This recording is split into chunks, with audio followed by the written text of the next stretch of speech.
Nah, Quran logika-logika osjubedilnya tadi itu mengatakan tentang ketidakmengertian karena kamu awalnya nggak ikro, kan sebenarnya suruh ikro. Jangan kamu ikuti yang kamu nggak tahu. Itu perintah Quran sekali. Artinya kamu untuk supaya mengerti. Kalau mengerti kamu paham. Kalau paham baru kamu baru bilang yakin. Bismillahirrahmanirrahim. Assalamualaikum warahmatullahi wabarakatuh. Alhamdulillah. Wassalatu wassalamu ala rasulillah wa ala alihi wa ashabihi wa mawalah amma ba'du. Baik, kembali bincang inspiratif Ustaz Maliki bersama dengan guru kami Bapak Edi Sujana. Kita awali membaca basmalah. Bismillahirrahmanirrahim. Langsung saja Edi, Ya. kita langsung membahas tentang format ataupun penjelasan tentang post Jubilee, perspektif dari Pak Edi dengan dasar-dasar Al-Quran. Ya. A'udzubillahi minasyaitonirrajim. Bismillahirrahmanirrahim. Asyhadu an la ilaha illallah wa asyhadu anna Muhammadar Rasulullah. Allahumma sholli ala sayyidina Muhammad wa ala alihi sayyidina Muhammad. Irhamna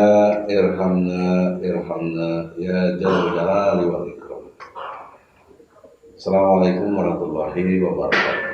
Saudara Para pemirsa dari Bain ya. Baim, Bain itu apa?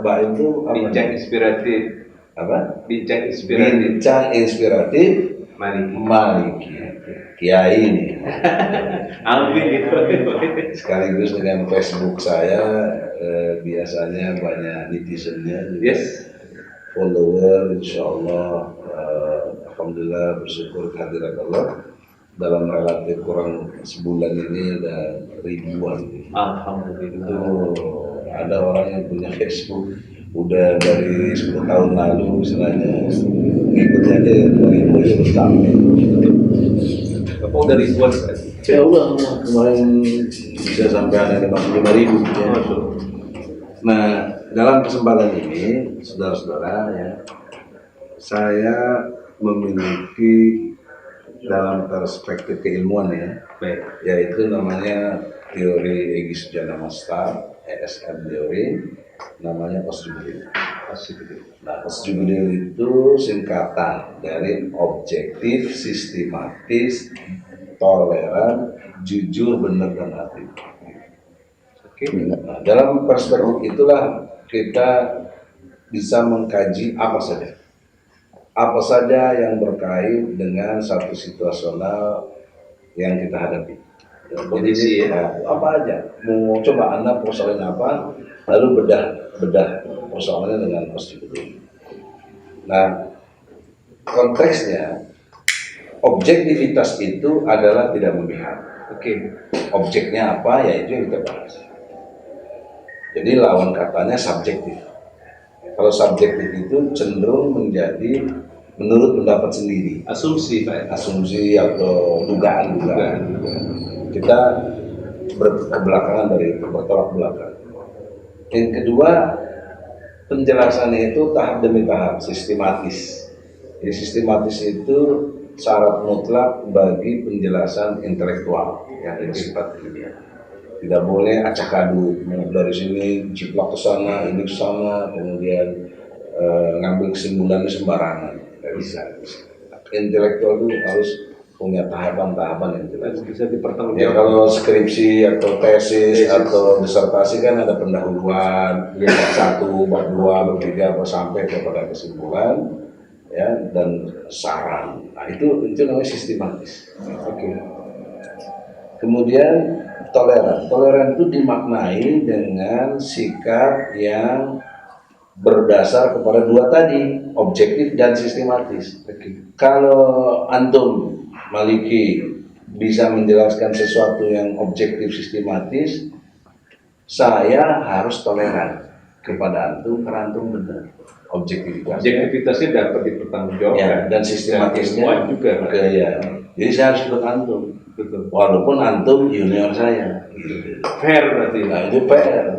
Maka bahan objektivitas sistematis dan toleran itulah menjadi sikap tiga: jujur, benar, adil. Jujur, benar. Nah, jadi sikap intelektual itu dimanapun seluruh dunia pasti punya karakter yang jujur, benar, dan adil.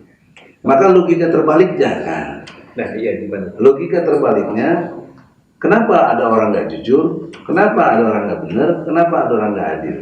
Karena tidak osjubedil, tidak tidak objektif, tidak sistematis, tidak benar. Toleran tadi ya, 3 poin itu ya. Itu Osnya bagian ya. osnya itu. Oke. Inilah cikal bakal untuk orang bisa berlaku jujur, benar, dan adil.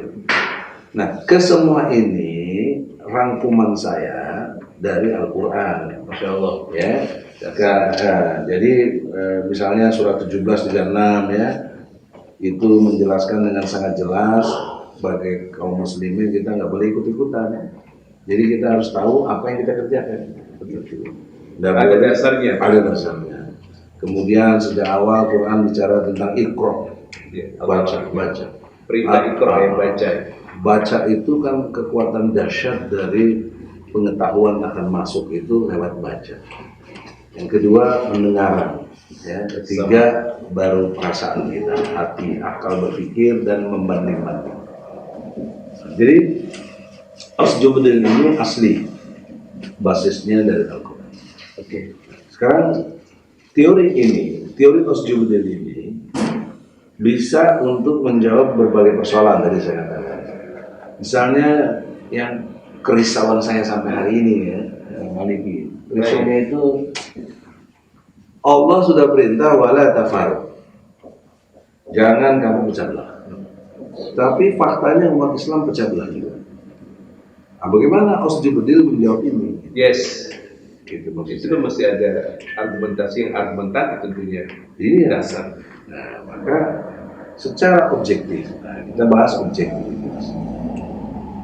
Tokoh-tokoh yang berkait dengan umat, secara objektif kita melihat mereka konsepnya tidak tahu diri, lebih banyak kepada ketidaktaudiriannya itu, egosentrisnya, dan segala pandangan-pandangannya yang dianggap baik, padahal tidak baik. Skup pandang mereka saja itu pandang sendiri mungkin ya Pak Edi ya.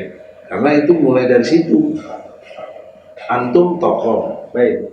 saya klaimnya tokoh, terus kita masing-masing ego, bisa bersatu nggak? Nggak mungkin. Nggak Possible. Nah, spektrum kecil ini diperluas saja. Ada kelompok A, kelompok B, ada aliran A, aliran B. Nah, kalau masing-masing dalam perspektifnya dia melakukan satu hal yang sifatnya tidak tahu diri, merasa ego, merasa ini, nggak mungkin. Jadi sebenarnya tugas pokok kita semua ini memikirkan persatuan umat. Yes. Tapi kecewanya seringkali nggak kejadian. Konteks partai misalnya, dulu ada Mas Sumi, hebat sekali. Mas Sumi gabungan dari partai ormas, Komponen umat Islam. NU, Muhammadiyah, Persis, SI, kemudian Perti, itu luar biasa gabung. Tiba-tiba pecah lagi. Pasti ada something wrong itu apa? Nah, kalau ditanya something wrongnya secara objektif tadi nggak tahu diri itu. Egosentris. Apakah egonya ingin dapat sesuatu? Penyakit wahan tadi? Ya, wahan ya. Cinta dunia dan takut mati. Dunia Dan takut mati. wakarohiyatul maut. Itu dia. Antum mau ustaz. Kalau saya kan bukan ustaz. Saya advokat. Advokat yang mengadvokasi nilai-nilai Al-Quran yang dilecehkan. Jadi, lalu bagaimana osjubedil menjawabnya? Nah, objektivitasnya harus dimulai dari kesadaran diri. Ibda binafsi ya. Ya, ibda binafsi. Ya, kemudian apa istilahnya dalam pengertian ku anfusakum wa ahlikum nar. Jaga dirimu, jaga diriku dari siksa api neraka. Itu dijelaskan di surat Al-Tahrim ayat 6. Ya kan? Kita sudah tahu semua, kalau yang kita tahu Nah, dalam perspektif itulah saya ingin menjawab secara konstruktifnya. Konsep tahu dirinya adalah dimulai dari diri sendiri itu harus dengan pendekatan awalnya keimanan kepada Allah. Itu konsep dasar. Keyakinan. Keimanan. Keimanan. Nggak bisa yang lain-lain. Ya. Keimanan kepada Allah itulah menentukan persatuan kita. Sebab kalau orientasinya udah keimanan kepada Allah, yang lain lewat nggak ada. Itu sangat very fundament. Iya. Nah, baru meningkat ketakwaan. Jadi iman dan takwa itu basis awal konsep tahu diri untuk persatuan umat. Tanpa itu nothing, tidak mungkin. Mungkin apa caranya? Ya, secara keimanan gitu ya. Saya sangat nggak suka dengan keadaan sekarang. Okay. Apalagi dipimpin oleh golongan tertentu. Yes. Ya kita nggak perlu sebut, tapi orang udah tahu. Yeah. Sebagai satu bentuk diskriminatifnya. Tetapi keimanan kita mengatakan mau you suka atau tidak pada si fulan itu berkuasa, saya ngelawan dia, saya nggak suka dia, saya nggak pilih dia. Tapi Allah faktanya keimanannya pilih dia. Coba bagaimana itu caranya? Itu dua hal yang cukup harus bijak sekali ya. Nah, justru itu. Maka kalau kita nggak konsep tahu diri gimana tadi? Yes. Bahwa ini imannya dari Allah. Ibrahnya yang kita harus ambil, ini pelajaran buat kita untuk supaya jangan iri hati. Jadi tetap ya kembali pribadi tadi. Iya. Jadi kita nggak boleh klaim-klaim politikus biasa, politikus itu nipu-nipu, nggak boleh. Islam itu nggak boleh. Karena Islam sangat menjaga yang disebut namanya munafik. Sikap munafik itu sangat dikecam keras dalam Islam. Apa ngomong bohong, janji ingkar, diberi amanah khianat.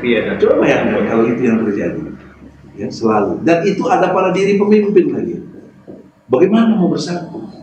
Nah, makanya saya kembali ke formula persatuan umat itu lewat keimanan. Nah, keimanan yang tertinggi menurut saya, otaknya ibadah adalah doa. Pokok ibadah. Surat berapa ya? 71 ya? 71 ayat 28. Nah, itu dulu kita mulai dari situ. Kita ikutin teori Allah dong, jangan teori ini sejati atau siapa. Oh, ini kan autentik kalau ini teori mekanisme membantu kita sampai kepada iman dan takwa, Indonesia bertakwa.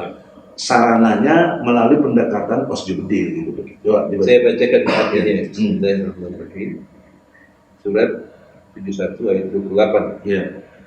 Ya Tuhanku, ampunilah aku, ibu bapakku, dan apa-apa yang membuat umatku ya untukku dengan beriman dan semua orang yang beriman, laki-laki dan perempuan, dan janganlah engkau tambahkan bagi orang-orang yang zalim itu selalu kehancuran. Coba saya mau nanya, belum ada saya mendengar analisis dari tokoh-tokoh Islam, apalagi yang pendakwah itu. Saya kan bukan kiai, bukan ustadz ya, tapi saya mengadvokasi aja kok Quran nggak diperhatiin. Kenapa mulai dari sini? Yes. Ini resep yang mujarab, Quran masuk Quran dan mujarab. Syifa, ya, kesadaran diri, mendoakan yang sesama beriman. Yes. Kalau ini terjadi, apa peluang perpecahan itu dari mana datangnya? Tidak bisa. Karena itu yang saya maksud, doa itu otaknya ibadah yang tertinggi itu adalah doa. Karena itu pengakuan diri kita lemah, kesadaran diri bahwa kita perlu bantuan orang lain. Jadi kelemahan dan kesadaran diri ini membuat kita mesti bersatu, kalau nggak kalah kita. Jadi harus menyadari itu ya. Itu namanya konsep diri. Tahu diri tadi. Ya, kelemahan dan keimanan kita butuh pertolongan. Makanya ada konsep ta'awun diri wa taqwa. Ta'awanu 'alal birri wat taqwa wa la ta'awanu 'alal itsmi wal 'udwan. Nah, untuk Ustaz betul. Menguatkan Pak. Iya betul. Kalau saya coba advokasi ya. Jadi dalam perspektif itulah saya melihat Al-Qur'an ini dahsyat sekali. Masya Allah. Yang jarang orang membicarakannya. Yes. Orang merasa hebat dengan punya partai. Partai apa besar nggak ada punya. Lanjutnya ayat itu yang surat keberapa tuh? Yang sudah saya Iya, surat 40 ayat 8. 40 ayat 8. Ya, tahapan-tahapan ke situ sehingga membangun logika Al-Quran yang bersifat osjubedil tadi. Jadi kalau awalnya objektif, ini teori ya, akhirnya dapat adil. Nah, kalau awalnya subjektif, akhirnya dapat kezoliman. Itu pasti bos. Aksioma ya? Aksioma pasti. Jadi jangan dikira ilmu Al-Quran ini ilmu sosial. Ini eksak. Eksak. Tapi muatannya bisa sosial, tapi ending itu pasti. Contoh kepastian. Saya baca kok. Lagi ayat 8 surah 40. Ya Tuhan kami, masukkanlah mereka ke dalam surga. Ada yang telah Engkau janjikan kepada mereka, dan orang yang soleh di antara mereka, antara nenek moyang mereka, istri-istri dan keturunan mereka. Sungguh Engkaulah yang maha perkasa, maha bijaksana. Itu satu pertanyaan saya. Antum ada orang berjasa sama antum, sama kita semua ini, tapi antum nggak pernah doain. Siapa kira-kira? Antum hampir sama sekali lupa. Mungkin ada yang bagus ingat, tapi kebanyakan nggak ingat. Siapa coba? Ya? Tidak ada ihtiram. Iya, maksudnya somebody. Seseorang. Oke. Sangat berjasa sama antum, sama diri saya, sama semua everybody. Tapi kita nggak doain dia.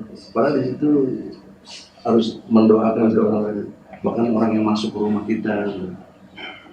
Coba bayangkan, masuk ke rumah itu kan luas sekali, masuk ke partai, masuk ke komunitas, masuk ke bangsa Indonesia, kan masuk juga buat jadi warga negara. Tapi konsep perekatnya itu adalah doa. Dimulai dari doa, nggak bisa, nggak ada. Partai mana yang so jago sekarang, pecah-pecah semuanya. Ntar saya bukti juga. Nah, jadi tanya dulu pertanyaan tadi, kaitannya dengan yang itu, yang apa namanya, yang tidak didoa. Ya. Kacang lupa kulit. Iya, apa coba. Ingat coba. Kacang lupa kulitnya istilah kita ini. Kalau istilah udah nanti. Ya, itu kan sifat. Yang saya maksud seseorang berjasa sama antum tapi antum nggak doain. Munafik. Bukan orangnya. Siapa yang anda nggak doain? Nah itu kan anda aja udah sering, mungkin udah hafal Quran, iya, ada istilah. Mungkin al-maksud tahu Pak Egi ya. Cuman maksud ininya ya. Nah, misalnya gini, contoh ya. Bidan itu siapa? Ini membantu anak lahir. Kalau nggak ada dia mati kan? Iya, bisa nggak diurus. Tapi pernah kita doain bidan ini? Enggak. Itu mulai dari situ aja. Itu konsep tahu diri. Dari yang paling sederhana dan sangat substansi ya. Substansi, padahal kita nggak kenal dia juga nggak kenal sama kita, tapi dia bantu kita melahirkan ibu kita jadi selamat. Betul, kita lahir ke dunia dengan baik, disambut dengan senyum. Coba. Tapi kita nggak doakan guru-guru kita, senior kita, konsep nggak tahu diri, di organisasi udah saya pendirinya masih aja pencari masuk. Coba itu kan nggak tahu diri, makanya dia pasti durhaka orang-orang begitu. Ya, nggak akan sampai kepada surga. Nah, jadi bayangkan teori doa ini kalau kita mendoakan orang-orang yang masuk ke kita, asumsinya itu satu partai. Musuhnya kan saling bukan melempar-lempar kursi, ya. Ada partai lempar-lempar kursi, ada baku hantam, ada mentusuk. Ya lebih ke fisik ya. Iya. Apa namanya, justru kadang itu jadi persoalan sendiri Pak. Ya, padahal ngakunya partai Islam. Yes. Nah, jadi itu. Kemudian lanjutnya lagi ayat yang tadi saya ini kan formulasi surah 59. Ya, ayat 14 ya. Ayat 14. Iya, 14. Ini penting nih supaya antum akan melihat perpecahan akan selalu terjadi. Oke. 14 ya. 14. mereka tidak akan memerangi kamu bersama-sama kecuali di negeri yang berbenteng untuk di balik tembok Berbenteng tembok-tembok. tembok permusuhan sebelum sementara antara sesama mereka sangat hebat. Kita mereka itu bersatu, padahal hati mereka terpecah belah. Yang demikian itu karena mereka orang-orang yang tidak mengerti. Coba memahaminya.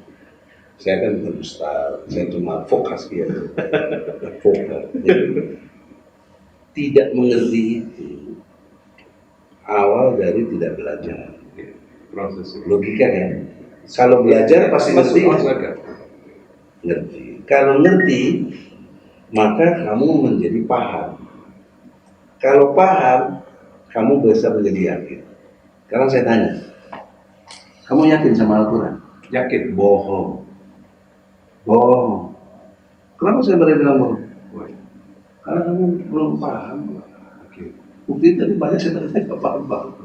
Belum paham. Atau mungkin karena proses taklum ta'alumnya. Iya, makanya orang bilang saya yakin apa kok? Kok nggak paham yakin? Ya. Kok nggak ngerti bilang paham? Itu banyak orang nggak ngerti. Nah, maka saya pernah baca, bukan hadis, tapi saya baca di pepatah Perancis malah ya. Pada itu, kalau kamu mengerti, kamu akan maaf. Coba langsung mengerti. Mana kok kita bisa maafin orang? Konsep jadi mengerti. Memahami, ya. Kamu pasti dendam, kamu pasti nggak mau maafkan dia. Kenapa? Karena nggak ngerti. Yes. Nah, Quran, logika Osjubedirnya tadi itu mengatakan tentang ketidakmengertian karena kamu awalnya nggak ikro, kan sebenarnya suruh ikro. Jangan kamu ikuti yang kamu nggak tahu. Itu perintah Quran sekali. Artinya kamu untuk supaya mengerti. Kalau mengerti kamu paham. Kalau paham baru kamu bilang yakin. Artinya proses ini memang harus dijalani. Artinya tidak bermaksud mengklaim ya. Indonesia mayoritas masyarakatnya Muslim, artinya tidak paham Quran. Dan itu penelitiannya sesuai ada. 73% rakyat Indonesia yang Muslim ya, 73% Besar sekali. tidak bisa baca Quran. Bagaimana baca nggak bisa, gimana mengerti? Saya tidak mengklaim. Yang sholat cuma 25%. 75% tidak sholat. 25% yang sholat juga kalau bener sholatnya khusyuk apa enggak, 0,0 sekian. Itu solusinya sendiri gimana, Pak? Nah, makanya secara Osjubedir, ya, Osjubedir tadi objektif, sistematis, toleran, kemudian jujur, benar dan adil. Allah kasih solusinya itu tadi sudah saya kasih tahu melalui doa. Ya, doa. Karena jangankan antar kita, di dalam musuh kita itu juga mereka pecah belah sebenarnya. Contohnya COVID-19, Amerika sama Cina ribut, nggak bisa, karena itu contoh untuk orang-orang kafir. Nah, contoh ini, yang maksudnya COVID-19, buat kita apa? Nah, itu diterangkan, ya, di surat 74 juga.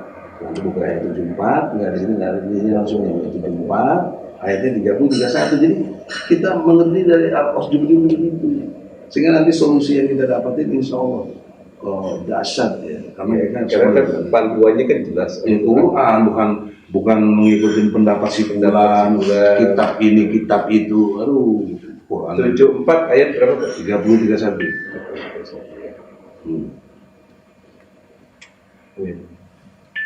Artinya ya. Ini kacamata. Di atasnya ada 19 para malaikat. Ya, para malaikat penjaga ya. 30-nya. Itu 30-nya, Pak. Yang 31-nya. Dan yang kami jadikan angka tugas, itu. ya. Maka itu hanya dari malaikat. Dan kami menentukan Bidangan mereka itu hanya sebagai cobaan bagi orang-orang Kafir. kafir. Terus. Ada 3 hal yang kita harus dapat. Misi apa? Tidak terlihat, ada kecil tadi. Poinnya Poinnya ya kayak ayat ini ya. ayat ini. 1, kamu tambah yakin atau tidak kepada Allah. Yes. 2, kamu semakin beriman atau tidak kepada Allah. 3, kamu ragu-ragu atau tidak. Nah itu poinnya. Dari memahami COVID-19. Pertanyaan saya, kenapa? Ini kan Al-Quran udah 1441 tahun lalu. Kok ngomongnya 19, kenapa nggak 17? Kenapa nggak 21? Kok 19? Itu kan ada pesan moral yang serius dan situ dijelaskan bagaimana pertentangan mereka. Dijelaskan tadi di antara mereka saling baku hantam. Ya, antara mereka. Dan Yahudi kita lihat cara kerjanya selalu berlindung di balik-balik tembok. Baik. Artinya tembok itu tameng-tameng, entah pakai IMF, misalnya kalau dalam konteks dana, entah pakai NATO, pakai ini, pakai itu, semuanya dia nggak berani langsung tampil tuh nggak berani. Baik. Oke, Pak Egi, mohon maaf kita pause dulu sebentar. Ya. Kita sambung bersama Pak Egi, ini inspiratif Pak Egi. Kita lanjutkan setelah ini. Assalamualaikum warahmatullahi wabarakatuh.